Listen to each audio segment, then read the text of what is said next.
Assalamualaikum warahmatullahi wabarakatuh.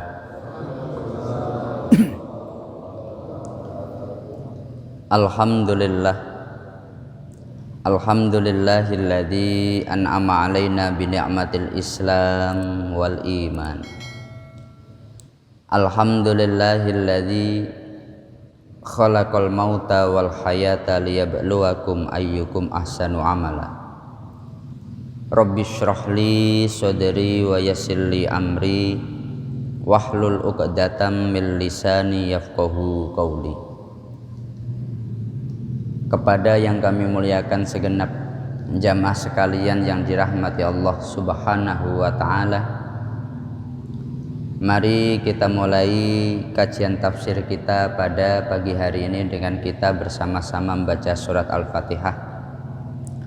Kita bersama-sama memohon kepada Allah agar kita semuanya oleh Allah senantiasa diberi kesehatan. Oleh Allah semoga kita semuanya senantiasa diberi rizki yang halal dan barokah. Dan semoga kita semuanya dengan istiqomah untuk mengkaji Al-Quran, istiqomah untuk senantiasa memahami Al-Quran. Oleh Allah kita semuanya ini dijadikan orang-orang yang husnul khotimah. Al-Fatihah. A'udzu billahi minasyaitonir rajim. Bismillahirrahmanirrahim. Alhamdulillahi rabbil alamin. Ar-Rahmanir Rahim.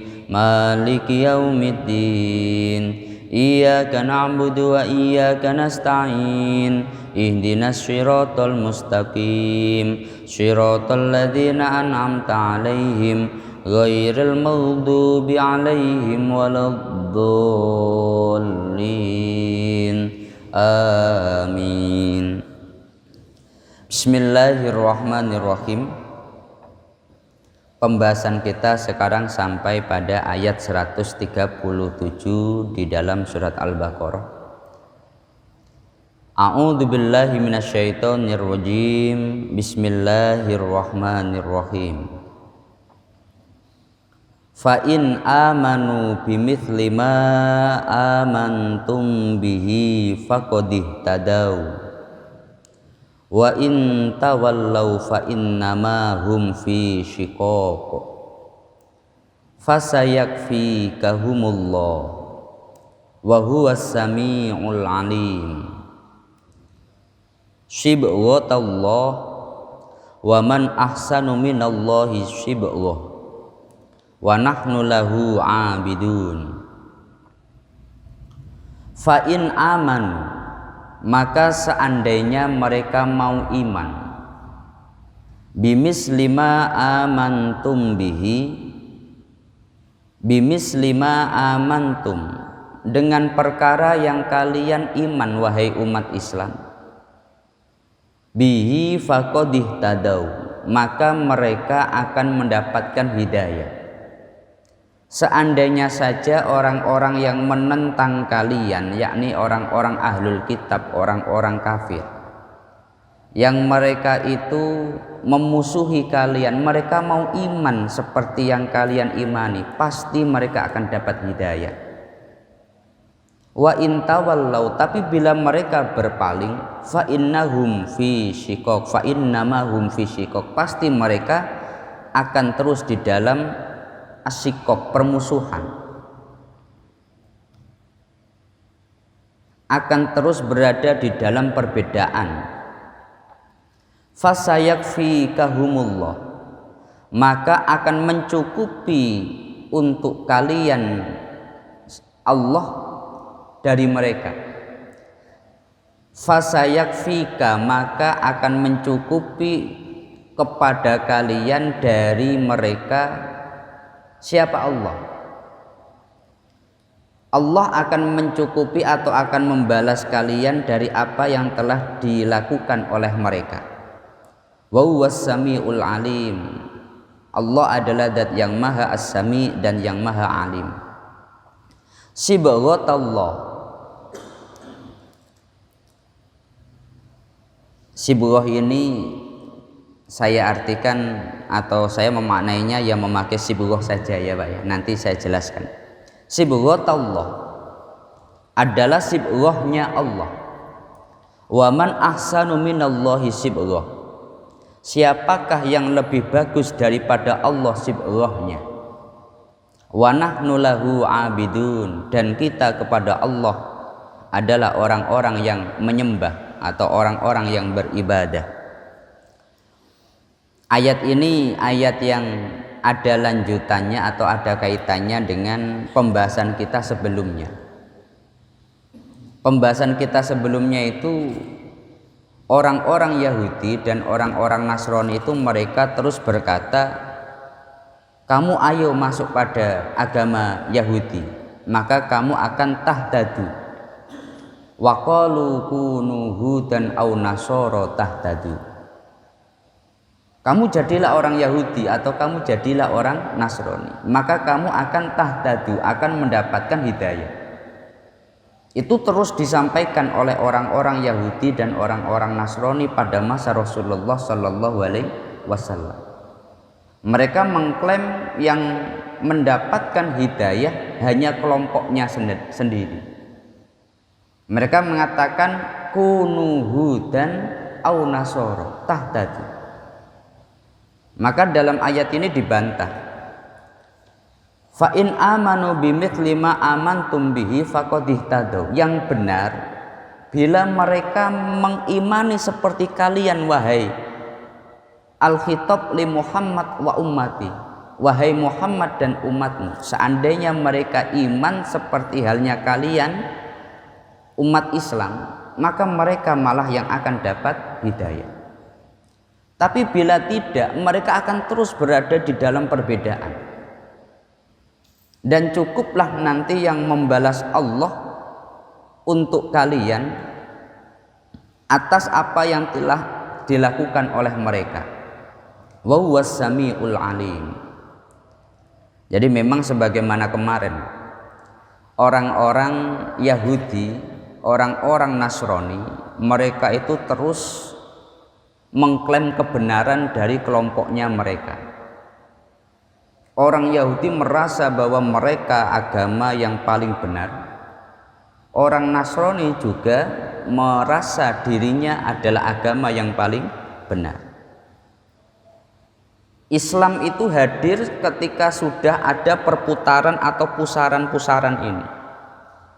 Orang yang berada di Mekah, mereka itu menganggap bahwasanya mereka kelompok yang benar. Orang Nasrani sama, orang Yahudi sama. Islam ketika hadir itu terus ditarik pada 3 putaran ini. Tapi akhirnya melalui Al-Quran terjawab titik temunya. Qul bal millata Ibrahim hanifa wa ma kana minal musyrikin. Bahwasanya orang yang berada di Mekah jahiliyah, orang-orang Arab, mereka betul-betul mendewa-dewakan Ka'bah. Ya, mendewa-dewakan Ka'bah. Menganggap bahwasanya Ka'bah itu bangunan paling sakral. Ujung daripada Ka'bah ternyata yang membangun Nabi Ibrahim. Orang Yahudi mereka menganggap bahwa mereka itu adalah satu kelompok yang sangat oleh Allah diberi kemuliaan. Enggak ada orang atau kelompok yang oleh Allah diberi kemuliaan dibandingkan mereka. Tapi ujung daripada Bani Israel itu ternyata juga keturunan Nabi Ibrahim. Orang Nasrani juga sama. Menarik dari 3 agama ini, semuanya berujung pada satu. Semuanya menghormati Nabi Ibrahim. Maka Islam itu datang anit tabi millata Ibrahim hanifa. Kami mengikut Nabi Ibrahim. Standar mana yang benar adalah apa yang pernah dilakukan Nabi Ibrahim. Lah dalam Nabi Ibrahim itu wa ma kana minal musyrikin. Nabi Ibrahim bukan orang-orang yang musyrik. Tampak kalau seperti ini. Di Mekah mereka mendewa-dewakan Ka'bah. Ka'bah yang semestinya sebagai simbol tauhid, sekarang malah jadi simbol kemusyrikan. Orang itu kalau tidak meletakkan berhalanya di sekitaran Ka'bah, mereka itu tidak marem atau tidak puas. Kalau pingin saking hormatnya dengan Ka'bah, bila tidak meletakkan berhala di sekitaran Ka'bah, mereka tidak puas. Ka'bah yang semestinya simbol tauhid, sekarang jadi simbol kemusyrikan. Karena ada 360 berhala di sekitaran Ka'bah. Orang Yahudi mereka memiliki satu sejarah, wa Uzairun ibnullah. Nabi Uzair itu seorang nabi yang menyelamatkan kitab Taurat dari kepunahan. Jadi orang-orang Yahudi mereka pernah hampir semuanya itu hafal Taurat. Salah satunya adalah Nabi Uzair. Kemudian Nabi Uzair itu oleh Allah dimatikan selama 100 tahun. Karena dia ingin lihat bagaimana cara Allah menghidupkan. Oleh Allah akhirnya dimatikan. Nanti kita akan sampai pada ayat itu. Setelah beliau bangun, ternyata itu orang-orang Bani Israel mengalami perubahan masa. Pada saat Nabi Uzair itu dimatikan, orang-orang Bani Israel itu diserang oleh bangsa lain,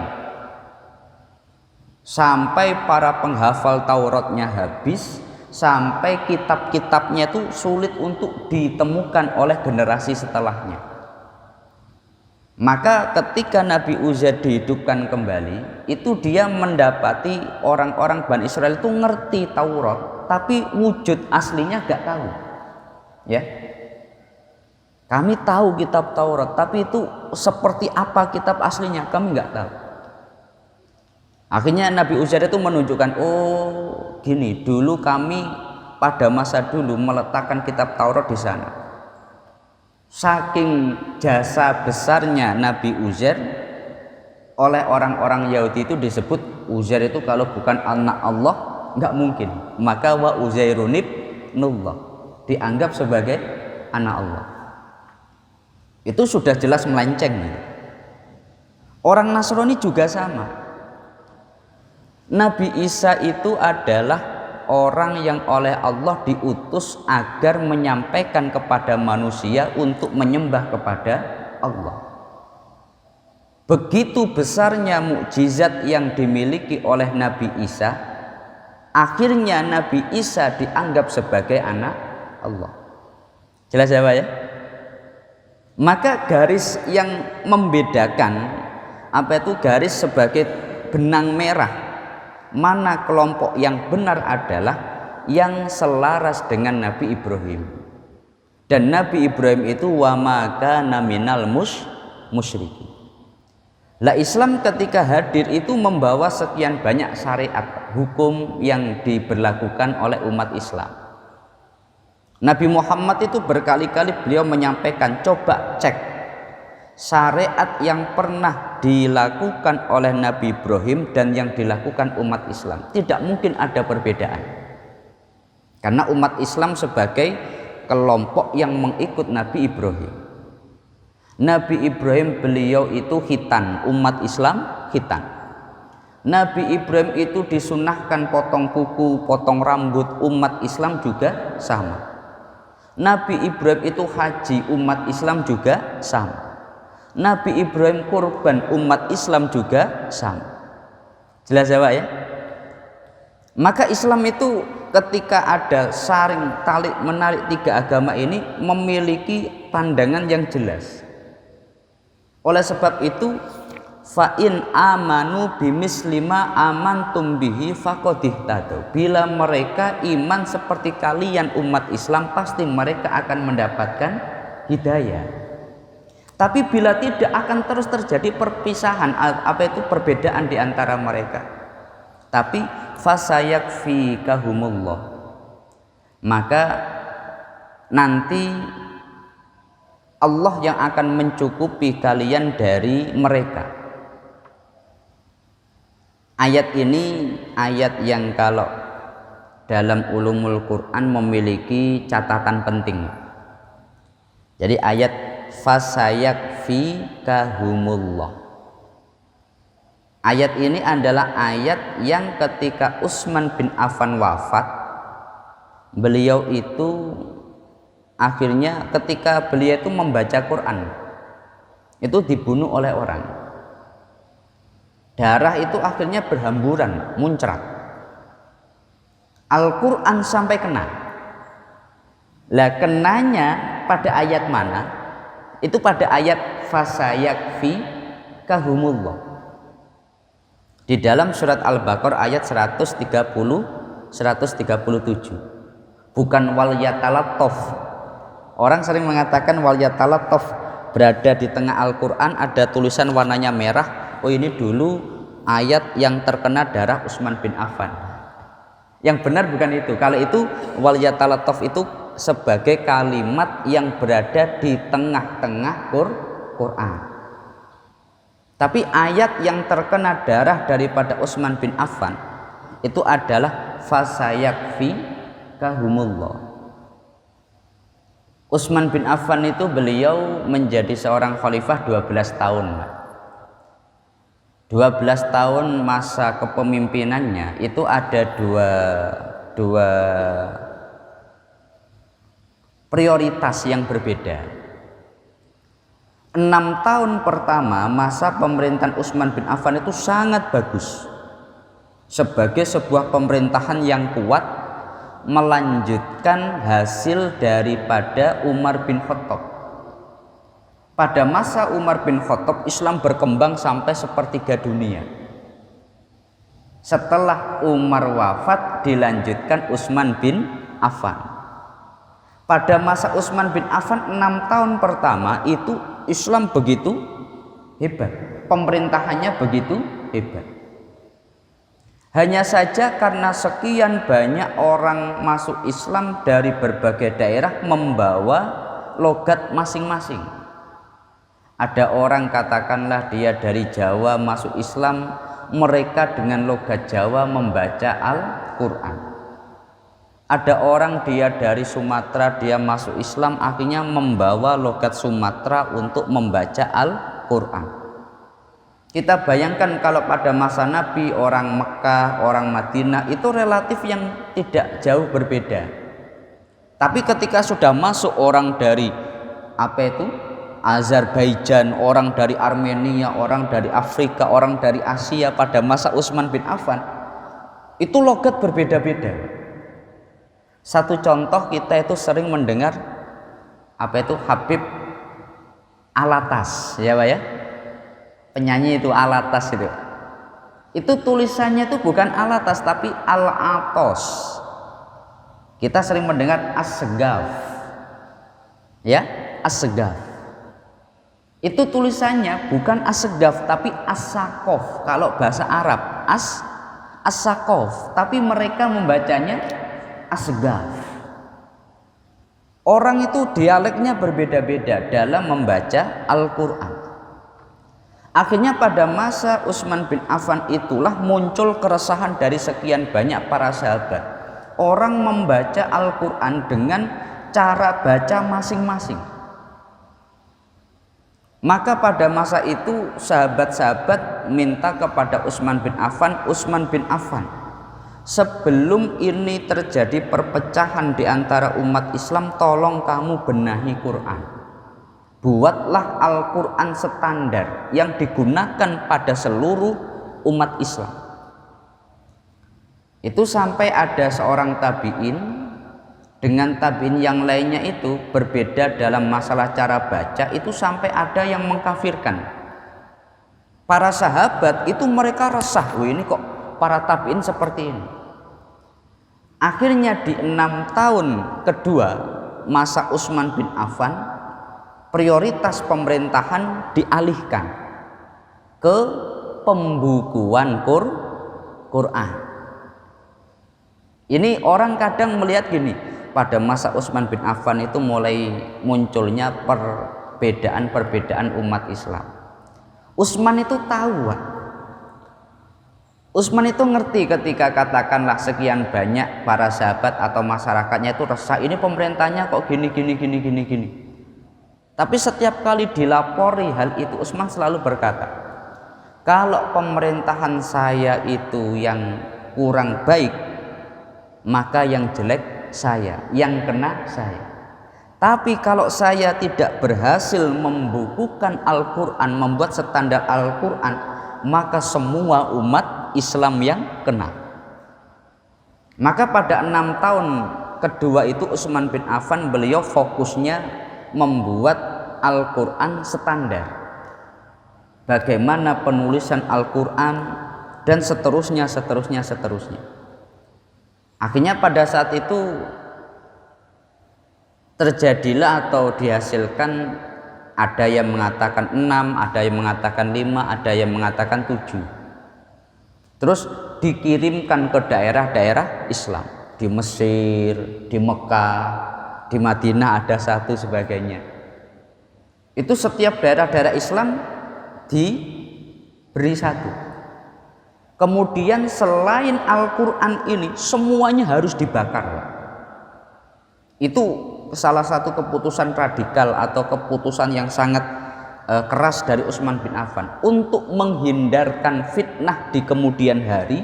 Selain tulisan Al-Quran Utsman bin Affan semuanya harus dibakar. Karena kadang orang itu gini, ada tabiin dia belajar Quran, ya, belajar Quran. Sumber masalahnya begini, tabiin dia belajar Quran, sahabat sebagai gurunya membacakan, kemudian dia menulis.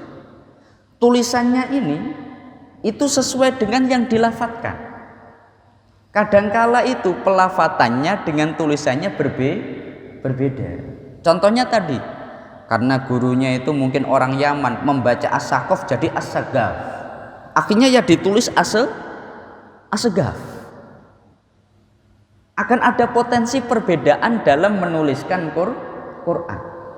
Maka semua Al-Quran selain yang dituliskan oleh kebijakan Utsman bin Affan semuanya dibakar. Sampai sekarang kita membaca Al-Quran itu adalah Quran dari standar penulisan pada masa Utsman bin Affan. Kita hadir dimanapun Al-Qurannya sama. Ini jasa daripada Utsman bin Affan. Jelas ya Pak ya? Cuma dari sisi pemerintahan, karena Utsman bin Affan 6 tahun kedua fokus untuk Quran, akhirnya perpolitikan pemerintahan tidak begitu diperhatikan. Muncul kepuasan, muncul fitnah dan sebagainya. Akhirnya Utsman bin Affan itu di rumahnya dikepung sampai 40 hari. Karena pada masa itu juga muncul juga orang yang menjadi pemecah belah, Abdullah bin Sabah itu, ya, orang yang dia itu tadinya Yahudi, kemudian dia masuk Islam, dia punya pikiran, wah saya karena tokoh besar di agama Yahudi, saya masuk Islam pasti ini dimuliakan. Ternyata oleh Utsman ya dianggap biasa.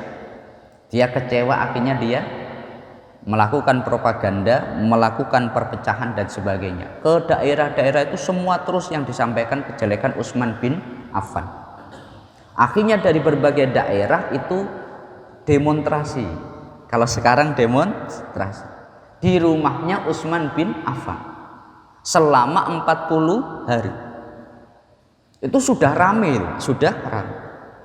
Sampai akhirnya ada orang itu masuk secara diam-diam ke rumah Utsman bin Affan. Utsman bin Affan akhirnya terbunuh. Utsman bin Affan itu ngerti orang itu rame di depan rumahnya demonstrasi, tapi dia di dalam kamar tetap dia fokus menuliskan Quran. Dia tetap fokus pingin membuat Al-Quran standar. Sampai pada saat fasayakfikahumullah itu Utsman bin Affan dia ditusuk, akhirnya wafat. Jelas ya Pak ya? Artinya kenapa saya menyampaikan ini kan? Karena kadang itu ketika kita membaca sejarah ada yang tidak adil, seakan-akan itu Utsman bin Affan sebagai sumber perpecahan. Pada masa Utsman bin Affan inilah munculnya perpecahan. Tapi kalau dilihat dari sisi ulumul Quran, dari sisi ilmu hadis, ilmu tafsir, pada masa Utsman bin Affan inilah jasa terbesar hingga sekarang ini kita bisa membaca Al-Quran semuanya sama, nggak ada perbedaan. Jelas ya Pak ya? Loh kenapa? Karena pada masa Utsman bin Affan itulah diperhatikan betul Al-Quran standar. Kita sekarang kemanapun Al-Qurannya sama. Nah itu jasa daripada Utsman bin Affan. Kemudian ayat selanjutnya sibghatallah. Sibghah itu akan kami jelaskan begini. Secara bahasa sibghah itu artinya wenter, pewarna pakaian ini. Ya, pewarna pakaian. Sibghatallah, adapun bahasa kalau ada yang mengartikan celupan Allah. Kalau di dalam tafsir Qurtubi ada yang mengartikan aidinullah, agama Allah. Ada yang mengartikan sekian banyak milah, ada yang mengartikan mandi, ada yang mengartikan iman. Sibghatallah, adapun celupan Allah, wa man ahsanu minallahi sibghah, dan siapakah yang lebih bagus celupannya dibandingkan Allah. Kalau ayat ini latar belakangnya berbeda. Sebagaimana di dalam tafsir Sawi ataupun di dalam tafsir yang lain, orang-orang Nasrani itu mereka terus membanggakan salah satu ritual mereka. Kalau kita sekarang mungkin menyebut pembaptisan, ya Pak ya, pembaptisan. Dimana ketika ada anak yang lahir, kemudian dia dicelupkan kepada air, dimasukkan kepada air. Dengan dimasukkan di sana maka diklaim, oh dia sekarang menjadi orang Nasrani yang sempurna, dia menjadi orang Nasrani yang baik. Berdasarkan celupan itu akhirnya dianggap sebagai orang Nasrani yang sempurna. Allah membantah, celupan siapa yang lebih bagus? Apakah gaya kalian atau apa yang telah ditentukan Allah? Beberapa waktu yang lalu kami ditanya, Pak Ustadz, itu kalau arti sibghatallah di dalam Al-Quran surat Al-Baqarah 238 itu artinya apa? Kok di dalam terjemahan kok ya sibghatallah itu? Kalau kami menjawab, kalau untuk itu saya jawab pertemuan selanjutnya. Ya Pak, nggak boleh ngawur memang kalau untuk Al-Quran nggak boleh ngawur. Maka pada saat itu, wah ini menurut ini saya ragu, dah pertemuan selanjutnya akan kami jelaskan. Memang ulama berbeda pendapat kaitan dengan makna arti sibghatallah itu. Ada yang mengartikan sibghatallah itu adalah mandi, sebagaimana di dalam sejarah Rasulullah ketika ada orang dia masuk Islam, yakni Qais bin Asim Wasumamah bin Athal, dua orang dia masuk Islam, kemudian oleh Nabi itu diperintahkan untuk mandi. Mandi yang dilakukan orang ketika masuk Islam itu adalah maksud daripada sibghatallah. Ya Pak ya, celupan Allah. Ada yang mengartikan dengan agama Allah. Namun yang menarik dari sisi gini, kenapa yang dipakai kok kata sibghah? Sibghah itu artinya celupan. Umpamanya kita punya kain putih, kemudian kita ingin mewarnainya, maka kita memasukkan kepada wenter, pewarna. Nah itu disebut sibghah. Dimasukkan kepada sibghah yang berwarna merah, maka semuanya akan berwarna merah dengan baik, nggak akan luntur. Lah ini kenapa yang dipakai kata sibghatallah, celupan Allah. Artinya adalah ketika seseorang memiliki keimanan kepada Allah, maka itu akan tampak seperti halnya satu perkara yang tadinya putih dimasukkan jadi merah semua. Itu makna yang dikehendaki.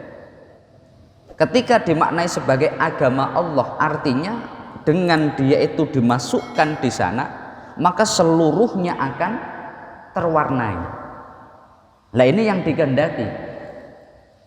Oleh sebab itu di dalam tafsir Sawi di sana disebutkan wa fi hadzal ayat busyra lil mu'minina azimatun wa hiya annal iman fil qalbi asibuhu al muttaqin fis saw fa kama la yazulu asibuhu minas saubi kadzalika al iman la yazulu fil qalbi. Jadi kalau orang itu sudah memiliki keimanan kepada Allah, maka tidak akan luntur. Ya Pak ya. Dan yang paling sempurna, yang paling bagus adalah keimanan kepada Allah Subhanallah. Oleh sebab itu ketika kita memahami bahwa yang dimaksud dalam hal ini adalah ketika orang sudah masuk di sana maka semuanya akan tampak. Kita tidak janggal ketika di dalam beberapa ayat kaitan iman dan perbuatan itu nggak bisa dilepaskan.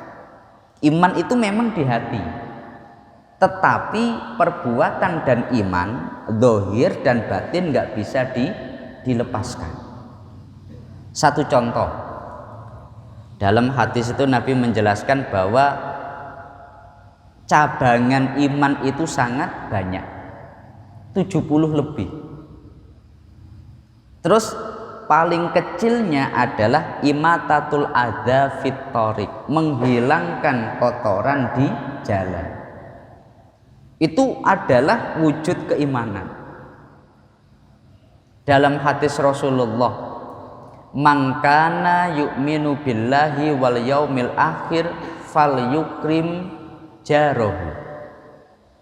Atau dalam hadis falyukrim dhaifahu, ataupun falyakul khairon aw liyasmut. Orang yang iman kepada Allah dan iman kepada hari akhir, maka dia falyakul khairon aw liyasmut, dia hendaknya berkata yang baik. Bila tidak bisa berkata baik, lebih baik diam. Maksudnya bagaimana? Keimanan memang betul adanya di hati, tetapi itu tidak bisa dilepaskan. Dohir akan menampakkan apa yang ada di hati itu. Lah sibghah itu seperti ini. Ketika dia keimanannya sudah benar, maka dohirnya juga akan benar. Nah ini maksud sibghatullah. Ada orang yang mengatakan loh, iman yang penting kan di hati. Ya memang betul, iman letaknya di hati, tapi pasti dohir akan menampakkan hal itu. Makanya ada banyak tanda-tanda keimanan itu. Nabi bahkan sampai pernah itu Nabi la yu'minu wallahi la yu'minun wallahi la yu'minun. Sahabat sampai heran, Nabi kenapa anda demikian, bersumpah bahwa dia enggak iman, dia enggak iman, dia enggak iman. Ada apa Nabi? Kemudian Nabi menjelaskan, siapa orang yang tetangganya tidak selamat dari kejahatannya, maka dia tidak iman. Itu sebuah perilaku tetapi dikaitkan betul dengan iman. Ya Pak ya. Lah ini makanya sibghatullah itu ada yang mengartikan dengan iman, tapi juga ada yang mengartikan dengan mandi. Sebagaimana ketika ada dua orang masuk Islam oleh Rasulullah itu kemudian disuruh mandi. Setelah dua orang itu mandi, dia oleh Nabi diperintahkan untuk sholat 2 rakaat. Kemudian setelah itu Rasulullah berkata, hasuna islamu sahibikum. Wah sangat bagus keislaman saudara baru kalian ini. Dengan adanya dia mandi, menjadi orang Islam yang sempurna. Ada yang maknai sibghatullah seperti ini. Sama seperti orang Nasrani, ketika dia masuk Nasrani maka dibaptis terlebih dahulu. Dengan dibaptis maka menjadi orang Nasrani yang sempurna. Itu kalau dalam sejarah yang pertama melakukannya itu Nabi Yahya. Makanya disebut sang pembaptis ya Pak ya. Itu artinya dulu pada masa Nabi Yahya itu memang seperti itu. Orang kalau dia mengikuti syariatnya maka mandi, dimandikan tapi dulu. Nah di Islam juga sama sebetulnya. Orang ketika dia masuk Islam dia itu disunnahkan mandi. Jelas ya, disunahkan mandi. Tapi juga ada yang mengartikan khitan, sunat itu. Arti sibghatullah itu dengan dia masuk maka menjadi sempurna zahir batin, itu apa maksudnya? Ada yang mengartikan khitan. Dengan dia sudah dikhitan berarti jadi orang muslim yang sempurna. Ya, tapi ini adalah mentafsirkannya berbeda-beda para ulama, tapi maksudnya tadi sama. Ketika sudah memiliki itu, maka dia akan menjadi orang yang sempurna zahir dan batin. Lah, siapa yang lebih bagus sibghahnya dibandingkan sibghahnya Allah? Jelas ya Pak ya? Lah tentu yang paling bagus adalah celupannya Allah atau wenternya Allah atau ketetapan yang telah diberlakukan Allah.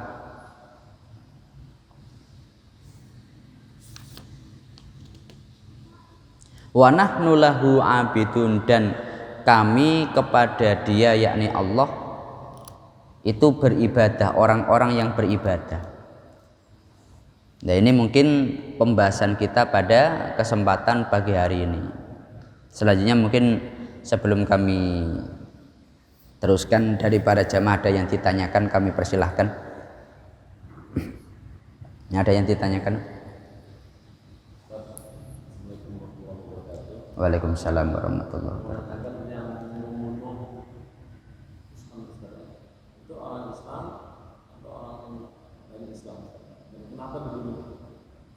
Yang membunuh Utsman bin Affan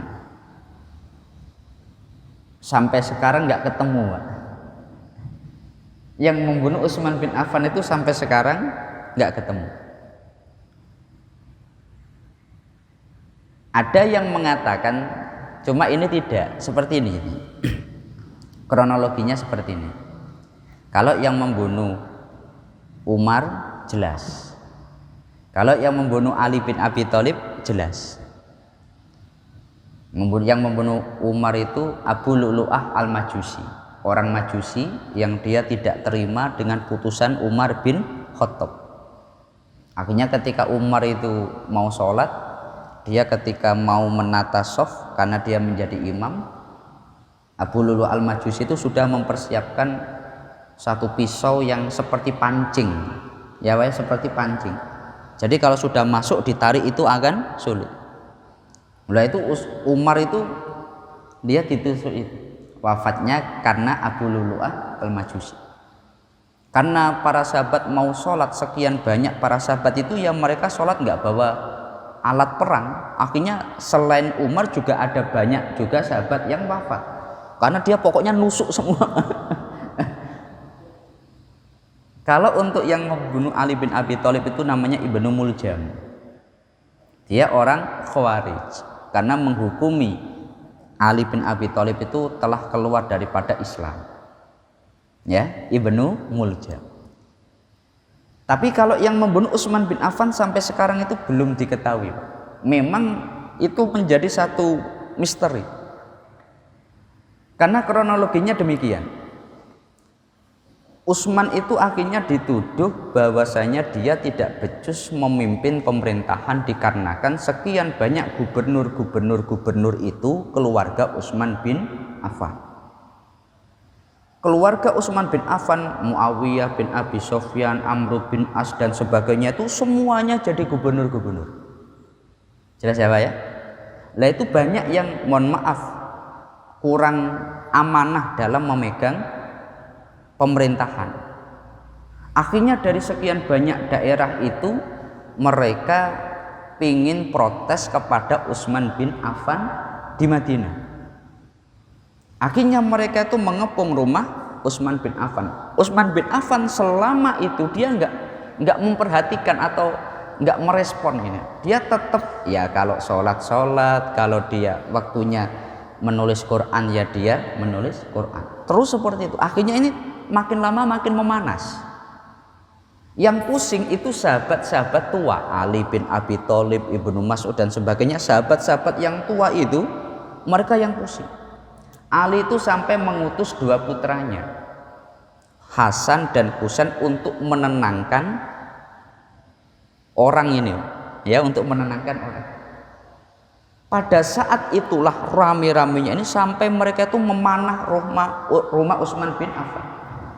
Karena Utsman memang nggak merespon sama kayak dia, fokusnya untuk Quran. Jelas ya Pak ya? Pada masa itulah tiba-tiba ada namanya anak Umar bin Khattab, namanya Ibnu Umar. Dia tuh pingin melihat apa sih yang dilakukan Utsman bin Affan. Cuma dia ketika naik pagar itu dia melihat ada 2 orang. Ya, ada 2 orang yang bersama dia. Ini kan sedang ramai di rumahnya. Ada juga 2 orang yang ikut naik pagar. Kemudian terdengar teriakan Utsman bin Affan dibunuh. Ada orang yang melihat Ibnu Umar yang naik pagar. Akhirnya dituduhkan yang membunuh Utsman bin Affan adalah Ibnu Umar. Tapi tidak terbukti karena bukan Ibnu Umar. Ibnu Umar juga tidak tahu 2 orang itu mana, karena yang mengepung Utsman bin Affan itu orang dari berbagai daerah yang jauh. Jelas ya? Maka sampai sekarang yang membunuh Utsman bin Affan itu siapa? Kalau dalam sejarah masih misteri. Jelas ya? Karena kronologinya seperti ini. Ya jelas gini ya, seperti itu. Akhirnya itu sampai Ibnu Umar dituduh dia yang membunuh. Maka dia akhirnya tidak terbukti bahwa memang dia tidak yang melakukan. Cuma dia nggak tahu orang yang membunuh itu siapa, karena dia ketika naik pagar melihat ada 2 orang juga. Setelah itu baru terdengar teriakan Utsman terbunuh. Ya Pak ya. Mungkin ada yang tanya lagi?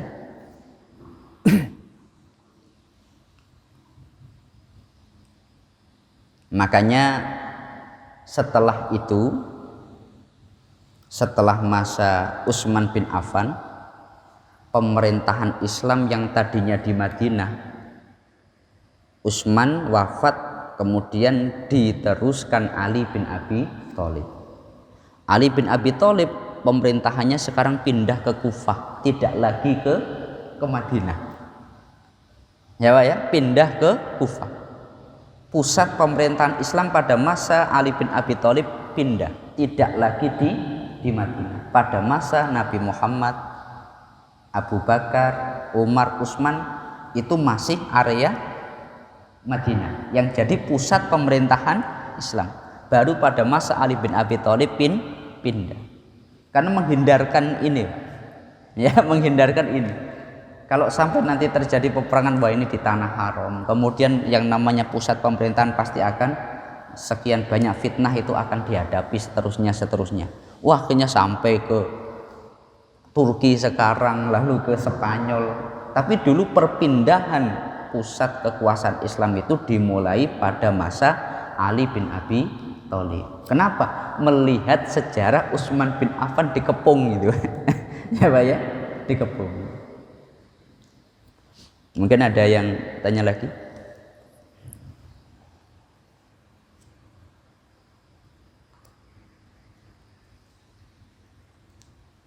Bila tidak kami lanjutkan.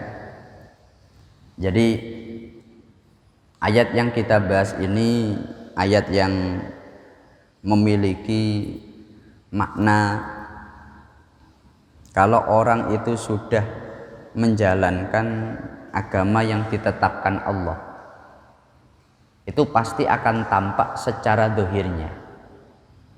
Ya, meskipun orang-orang Nasrani, orang Yahudi mengklaim dengan ritual yang mereka lakukan orang itu akan jadi orang Nasrani yang sempurna, tetapi tetap melalui ayat ini yang paling baik adalah sibghatullah, cara yang telah ditentukan Allah. Nah, dalam hal ini maksudnya bagaimana? Ketika orang sudah mendapatkan itu, dohir batin itu akan tampak.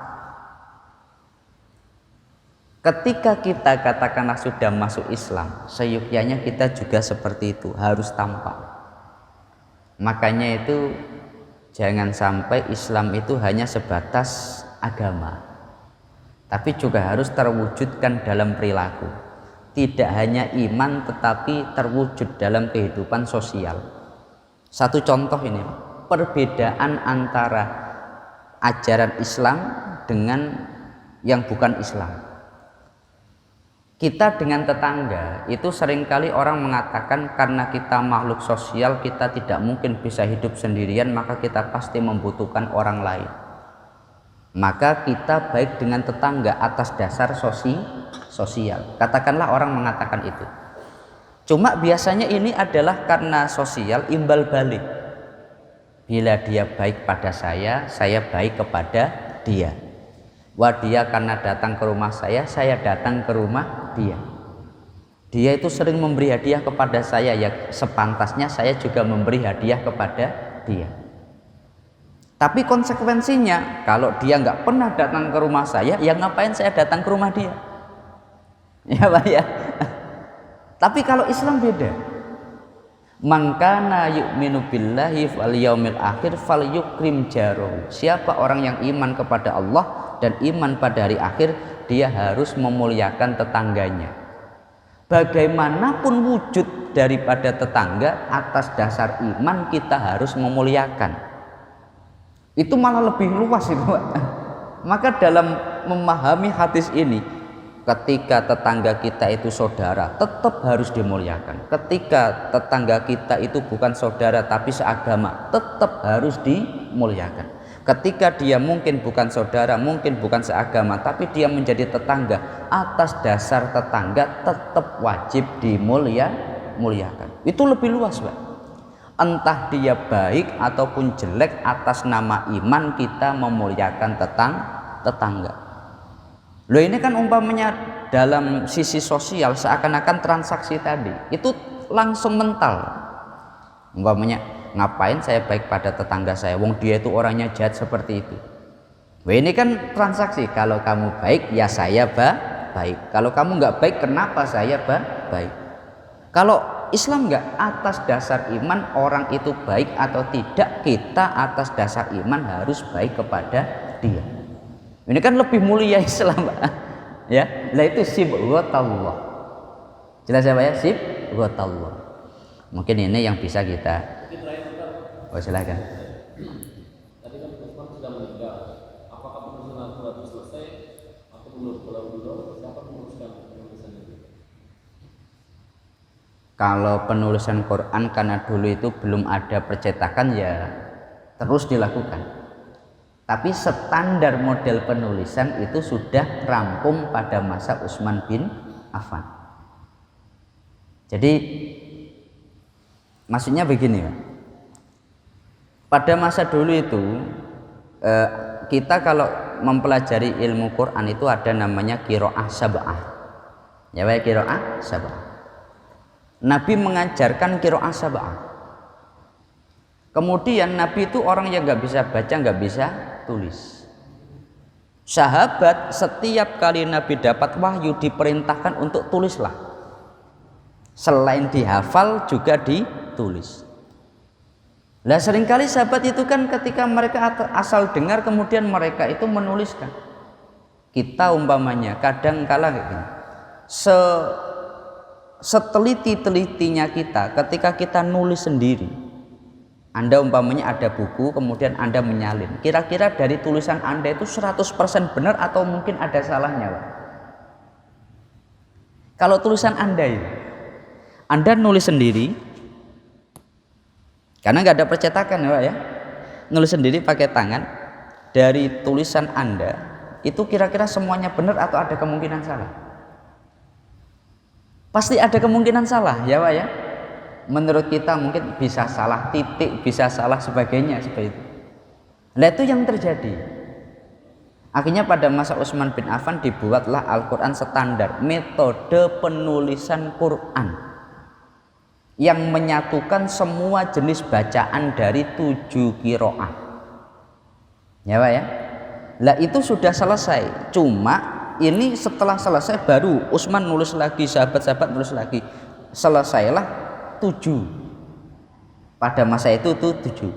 Di Madinah 1, di Mekah ditaruh 1, Di Mesir ditaruh satu. Daerah-daerah kekuasaan Islam itu diberi satu. Lah itu yang jadi rujukan untuk menuliskan Quran. Artinya kalau secara metode sudah selesai, tapi secara praktek penulisan setelah adanya ini yang dijadikan acuan, itu yang terus dijadikan panduan sampai sekarang. Jelas ya? Seperti itu. Kalau metode penulisannya sudah selesai, makanya Al-Quran kita itu sekarang disebut Rosem Utsmani. Rosem itu artinya rosmun, penulisan, Utsmani pada masa Utsman bin Affan. Ada alif bengkok, ada tanda bulat, ya Pak ya. Ada wawu di atasnya ada hamzah, ada alif di atasnya ada hamzah, ya Pak ya. Itu model penulisan itu rumusannya pada masa Utsman bin Affan. Melalui tulisan itu sekian banyak para sahabat, para tabiin yang berbeda dalam cara baca disatukan, ya Pak ya, disatukan. Nah ini berkah daripada Utsman bin Affan. Jelas ya? Al-Fatihah. A'udzubillahi minasyaitonirrajim. Bismillahirrahmanirrahim. Alhamdulillahirabbil alamin arrahmanirrahim maliki yaumiddin. Iyyaka na'budu wa iyyaka nasta'in ihdinas siratal mustaqim siratal ladzina an'amta 'alaihim ghairil maghdubi 'alaihim waladdallin amin. Kurang lebihnya dari kami mohon maaf. Akhirul qauli wallahul muwaffiq ila aqwamit thoriq. Wassalamualaikum warahmatullahi wabarakatuh.